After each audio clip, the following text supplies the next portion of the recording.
हाजमोला खाते हैं, गर्मी के मौसम में रियल जूस तो पी लेते हैं, और वो भी छोड़िए, डाबर हनी तो किचन में होगा ही। तो चलिए आज आपको एक 140 साल पुरानी कहानी सुनाते हैं। ये कहानी उस ब्रांड की है जो हमारे और आपके घरों का बहुत कॉमन सा नाम है, हमारी रोजमर्रा की लाइफ में बेहद जरूरी है, लेकिन शायद उसके एग्जिस्टेंस को हम सब कभी बहुत ज्यादा इंपॉर्टेंस नहीं देते।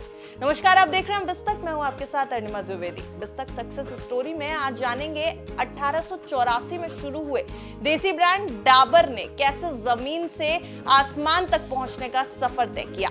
लेकिन पहले जरा एक सवाल, क्या आपको पता है डाबर एक आयुर्वेदिक दवाई के तौर पर शुरू हुआ था? कैसे एक गांव के डॉक्टर की सोच ने एक मल्टीनेशनल कंपनी बना दी?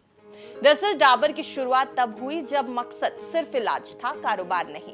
साल था 1884, भारत में अंग्रेजों का राज था। बंगाल के एक आयुर्वेदिक चिकित्सक डॉक्टर एस.के. बर्मन को ग्रामीण इलाकों में फैली बीमारियों ने परेशान कर रखा था।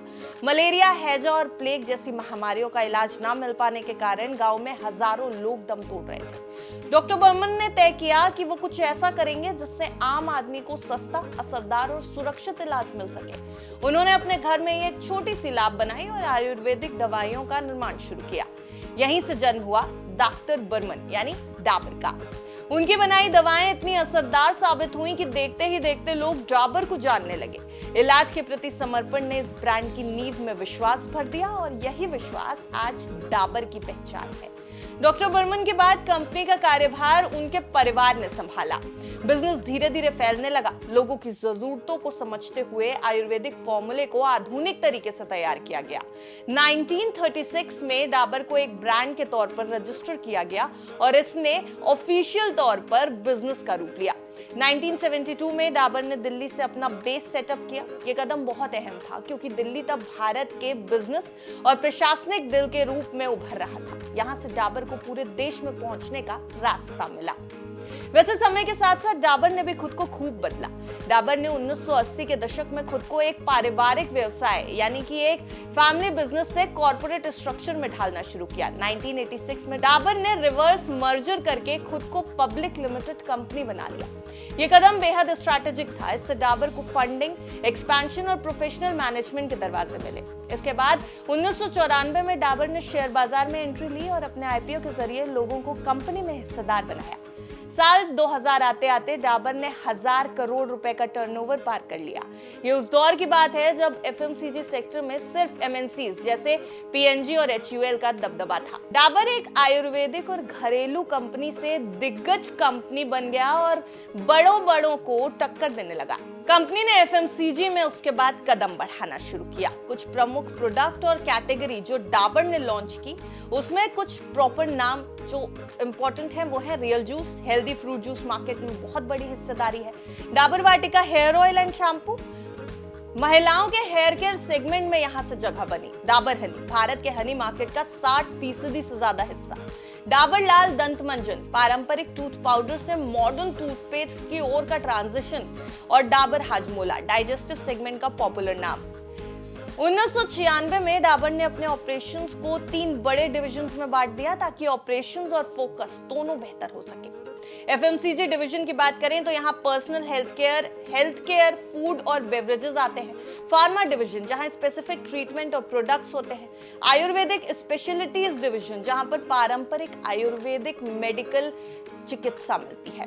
डाबर ने समय के साथ ग्लोबल मार्केट में भी खूब पैर पसारे। मिडिल ईस्ट, अफ्रीका, अमेरिका और नेपाल जैसे देशों में भी कंपनी की मजबूत प्रेजेंस है। कंपनी ने कई विदेशी कंपनियों का अधिग्रहण भी किया है, जैसे कि नमस्ते लैबोरेटरीज अमेरिका में है, होबी कॉस्मेटिक यानी तुर्की की इसकी एक्विजिशन है। इसमें डाबर को लोकल एफएमसीजी मार्केट में अपने आप को स्टैंड आउट करने और ग्लोबली अपने आप को स्टैंड आउट करने में मदद मिली। लेकिन उतार चढ़ाव भी आए। 2025 में फार्मा को अलग किया गया, लेकिन बाद में वो कंपनी अलग बिक गई। एफएमसीजी सेक्टर में विदेशी कंपनियों की घुसपैठ ने दबाव बना दिया। कोविड-19 महामारी के दौरान सप्लाई चेन और प्रोडक्शन में रुकावट आई, लेकिन डाबर ने डिजिटल चैनल और होम डिलीवरी मॉडल से स्थिति संभाल ली। आज डाबर का टर्नओवर 12,000 करोड़ से भी ज्यादा का है। 2024 तक कंपनी की ब्रांड वैल्यू 85,000 करोड़ से ऊपर बताई गई है। वैसे 2024 तक अगर मार्केट शेयर के आंकड़ों की बात करें तो हनी मार्केट की 60% से ज्यादा हिस्सेदारी डाबर के पास है, आयुर्वेदिक की 50% से ज्यादा हिस्सेदारी और च्यवनप्राश की 65% से ज्यादा हिस्सेदारी, होम केयर और पर्सनल केयर में 15 से 20% की हिस्सेदारी। डाबर की मौजूदगी इस समय 100 से ज्यादा देशों में है, 250 से ज्यादा प्रोडक्ट्स हैं और 6.7 मिलियन रिटेल टच पॉइंट्स हैं। डाबर की सफलता के 4 मंत्र हैं। आयुर्वेद को मॉडर्न टच देना, पारंपरिक फॉर्मूले को आज के लाइफस्टाइल के हिसाब से तैयार करना, ग्रामीण भारत पर फोकस करना और गांव में ब्रांड को मजबूत पकड़ दिलाना, डिजिटल और इनोवेशन में ई कॉमर्स, D2C और सोशल मीडिया पर मजबूत पकड़ लाना, परिवार से प्रोफेशनलिज्म तक फैमिली बिजनेस होते हुए भी प्रोफेशनल मैनेजमेंट टीम है डाबर के पास। जब कोई बिजनेस पैसे कमाने से ज्यादा समस्या सुलझाने पर फोकस करता है तब वो सदियों तक चलता है, ये डाबर ने दिखाया। डॉक्टर बर्मन की एक सोच आज भारत के हर कोने में लोगों की जिंदगी का हिस्सा बन गई। 140 साल पुराना ये ब्रांड आज भी लोगों के दिलों में वही भरोसा बनाए हुए है जो कभी गांव के डॉक्टर ने अपने मरीजों को दिया था। वैसे डाबर की ये स्टोरी है तो काफी इंटरेस्टिंग। 140 साल पुराना घरेलू ब्रांड, भारतीय ब्रांड आज पूरे विश्व में राज कर रहा है।